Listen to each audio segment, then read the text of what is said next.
At first glance, an invincible and terrifying monster looms, a creature of magic capable of masterful transformation and regeneration.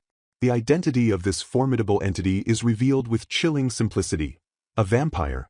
Despite its power, the creature is plagued by many fatal weaknesses, from the touch of sunlight and garlic to the sting of holy stakes. Amidst a shower of sparks, a man confronts a red-eyed vampire in noble attire, desperately questioning why holy water has failed to work.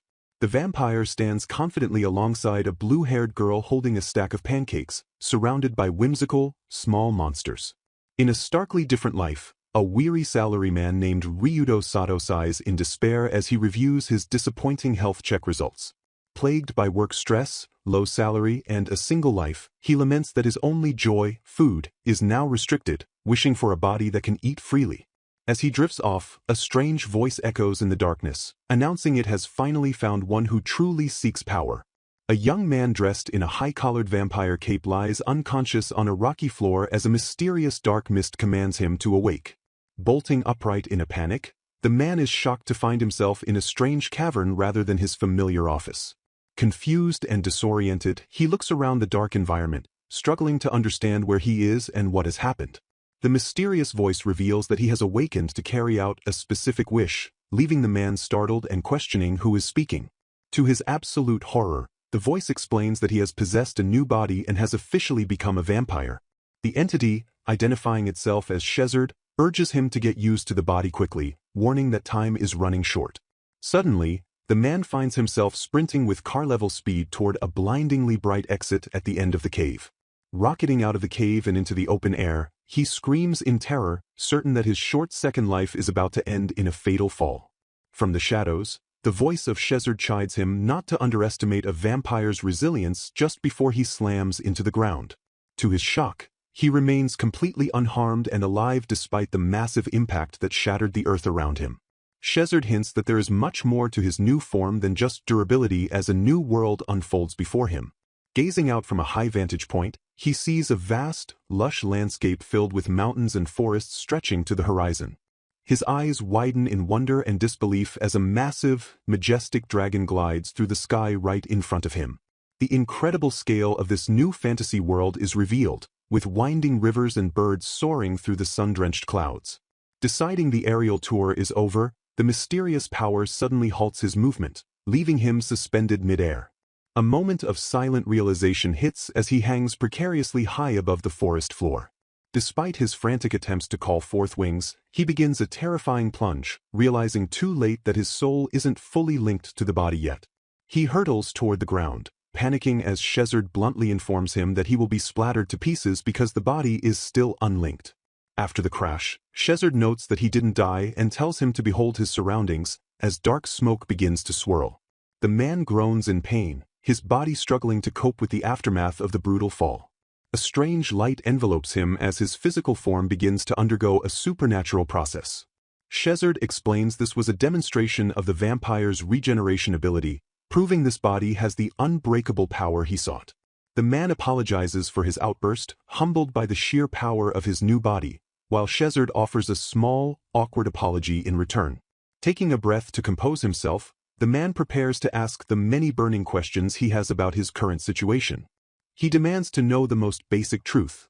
Why, of all things, has he been turned into a vampire? Shezard reveals that he used summoning magic to bring the man's soul from his world to possess his own vampire body. When the man asks if he was chosen as a hero, Shezard bluntly denies it, explaining he simply met the specific conditions of the spell. Shezard emphasizes that the man perfectly fulfilled the specific, rather peculiar conditions he had hoped for during the summoning. The conditions are revealed to be the man's unhealthy lifestyle, a love for sweets, alcohol, games, and a broken, nocturnal sleep rhythm. Shezard confesses he will soon disappear and offers the man everything he owns as an apology for dragging him into this selfish wish.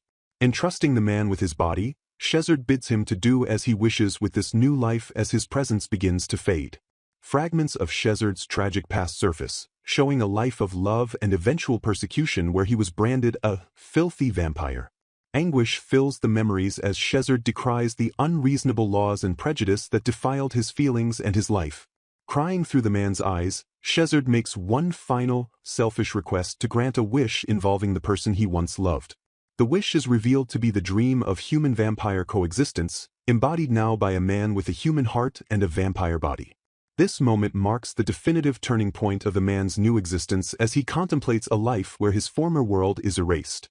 Outside the cave, a young girl finds herself cornered by a pack of snarling, horned wolves under the light of the moon.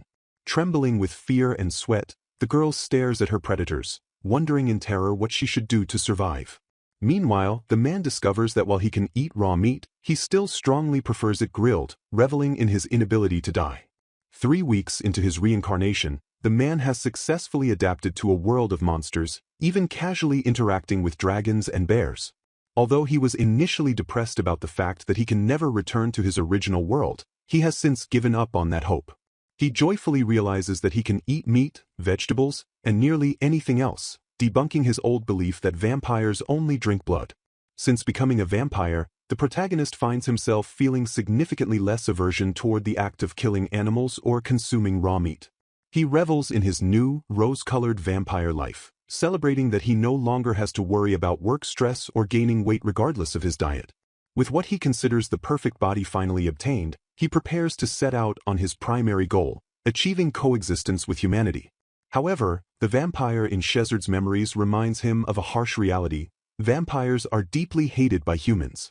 This hatred stems from a simple, predatory dynamic, as humans naturally view vampires as dangerous predators.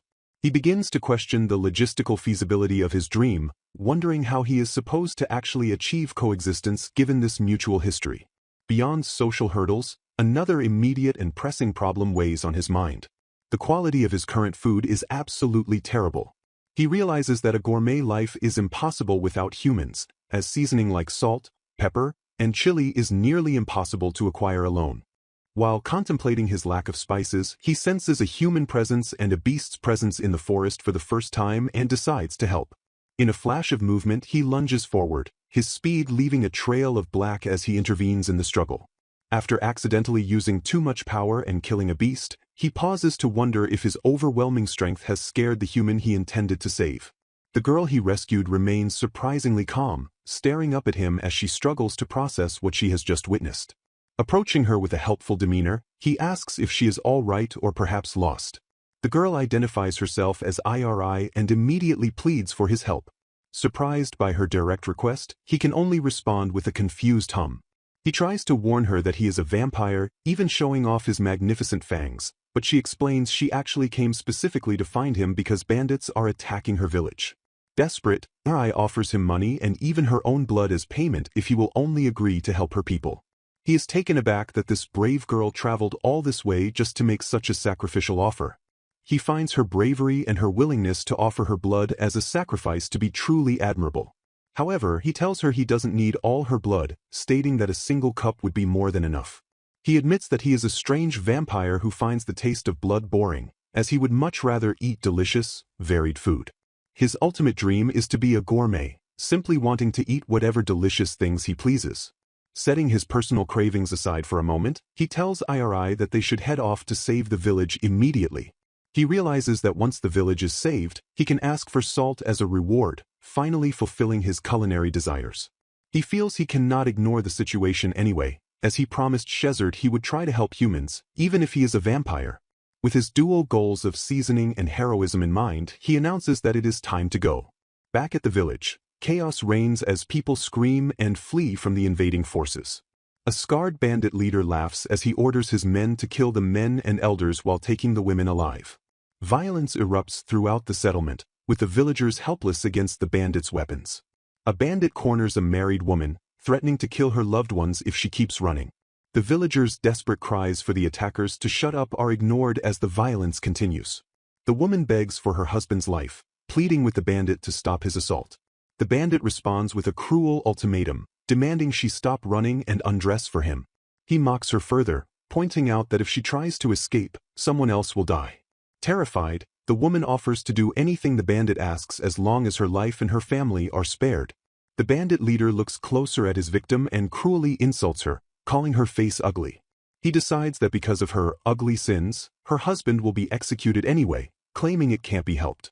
He laughs about marital collective responsibility as he prepares to follow through on his murderous threat. He taunts the husband, saying it is lucky that the man's wife will die before his eyes without being stolen away. With a malicious grin, the bandit swings his weapon, shouting for them to die. Blood sprays suddenly as a dark figure intervenes with lethal precision. The vampire stands over the fallen bandit, reaching out a hand to the shocked woman and asking if she is all right. Instead of being grateful, the woman screams in absolute terror, calling him a monster and begging him not to come any closer. The rest of the villagers react with equal horror, lamenting that a vampire has appeared at the worst possible time. The protagonist realizes this reaction is natural. If a monster suddenly appears, humans instinctively assume it is there to use them as food. The bandits, who have been noisy and disruptive, finally notice him and question if he is just another villager. He decides his first priority is to deal with the bandits before addressing the terrified townspeople. He reflects on the fact that he accidentally killed someone in the earlier chaos but is surprised to find that he feels fine about it. He concludes that thanks to his new vampire senses, it feels natural to view humans as food, which has dulled his human hesitation. Invoking a dark incantation, Ryuto manipulates a mass of blood that swirls violently above his hand while the surrounding sound effects signal the activation of a potent spell. A battle-hardened man watches in utter disbelief, his face contorted in shock as he questions the true nature of the powerful being standing before him. Panic surges through the area as the command to run echoes against the backdrop of more blood being drawn for the vampire's magic. Chaos erupts instantly, leaving the witnesses stuttering in confusion as the situation spirals out of their control. With a fanged grin and predatory grace, Ryuto unleashes a barrage of blood projectiles that tear through the air with lethal velocity. Agonized screams fill the night as the enemies are struck down by the magical assault, their cries of Jaya and Giha marking their swift defeat. Ryuto stands tall amidst a field of fallen foes while a young girl watches him, her plea to stop the killing highlighting the growing terror of the villagers. The sound of magic resonates through the air, causing the remaining combatants to jump in alarm as they try to identify the source of the strange noise. Stunned by the unexpected intervention, a soldier wonders if the Lord's elite forces have arrived to settle the dispute. The leader of the attackers shouts in frustration, claiming they were promised a free hand to raid the village in exchange for leaving the territory. Ryuto lets out a cold, inquisitive "oh" as he listens to the man's revealing outburst. The bandit boss demands to know the intruder's identity, and Ryuto calmly introduces himself as Ryuto Sato. Ryuto pauses for a moment of internal reflection, pondering whether he should continue using his name from before his reincarnation while the bandit looks on in confusion. One of the thugs urgently calls out to his boss as Ryuto continues to wait, his calm demeanor making the attackers increasingly nervous. Noticing Ryuto's flashy outfit and distinct blood magic, the bandit boss realizes he is facing a vampire. The boss confidently drenches his weapon in holy water, believing the liquid will give him the edge needed to purify the monster. Taunting Ryuto as a mere low-class vampire, the bandit swings his axe with murderous intent and tells him not to get cocky. The axe strikes true, drenching Ryuto in blood and holy water while the boss laughs, confident that his purified weapon has dealt a fatal blow. A narrative overview details the myriad of fatal weaknesses vampires usually possess, such as sunlight, garlic, and holy stakes, despite their formidable regeneration and magic. In a shocking display of gore, Ryuto's head is completely severed from his body by the force of the holy water-enhanced strike. The young girl stares in horror at the decapitated body, wondering if Ryuto has just committed suicide. The bandit boss laughs hysterically at the stupid guy, mocking Ryuto for his inability to endure the pain of the holy water. To the boss's absolute horror, Ryuto begins to regenerate his body parts at an impossible speed, leaving the man to wonder why the holy water failed. Ryuto's gaze turns sharp and serious as a mysterious voice reminds him of his true nature and asks him to listen. The inner narrative explains that a vampire's true self is the soul within, and their physical forms are merely constructed shells similar to evil spirits. Because Ryuto possesses a human soul mixed with his vampire form, the traditional purification methods like holy water and crosses are rendered ineffective. Ryuto apologizes for the misunderstanding, explaining that his human soul nullifies the typical weaknesses of his kind. Standing fully restored under the crescent moon, Ryuto declares himself a top-class vampire with a human soul and zero weaknesses. The bandit boss trembles in fear, realizing he is facing the strongest monster imaginable, one with overwhelming magic and wounds that cannot kill it. Ryudo thanks the man for the detailed explanation of his powers before casually ending the threat. The bandit's head is tossed back toward his terrified subordinates as Ryudo mockingly tells them to take it back. Total despair takes hold of the remaining attackers as they realize there is no way to win against an immortal monster that cannot be wounded. Ryudo reflects on the boss's earlier words about a deal involving the village, finding the mention of the territory very interesting. He approaches the frightened villagers with the young girl, who tries to reassure them that she brought the rumored vampire to help. The elder villagers react with a mixture of shock and disbelief at the sight of the legendary creature standing in their midst. Ryudo takes charge of the aftermath, insisting they focus on healing the injured first and save the explanations for later. He kneels beside a wounded woman, politely asking for permission to assist. Warning them that excessive bleeding could be fatal, Ryudo prepares to use his unique abilities to stabilize the victims.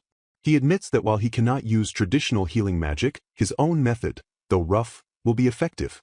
Focusing his power over the woman's injury, Ryudo begins to manipulate the blood to close the wound.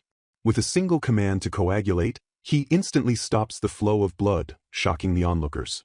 The woman gasps in relief and offers her heartfelt thanks as she realizes her life has been saved.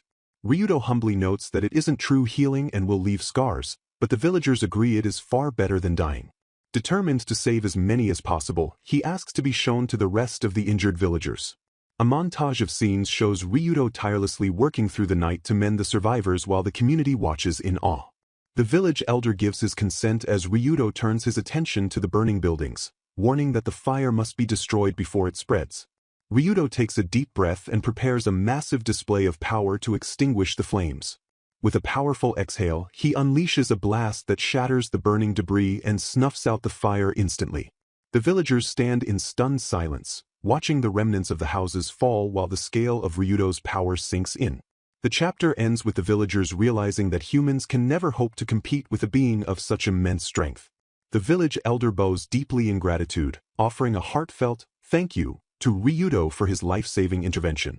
With a confident and fanged smile, Ryudo reassures the villagers that he had planned to help them all along. A young girl looks on with wide, curious eyes, her silent confusion echoing the single word, plan. Ryudo addresses the village chief directly, causing the elderly leader to tingle with nervous anticipation. The vampire recounts the bandits' earlier cries, recalling how they claimed a deal existed to attack the village freely in exchange for leaving the Lord's territory. A map highlights the dark reality of the land, noting that large bandit groups are normally eliminated if they dare to enter the Lord's territory.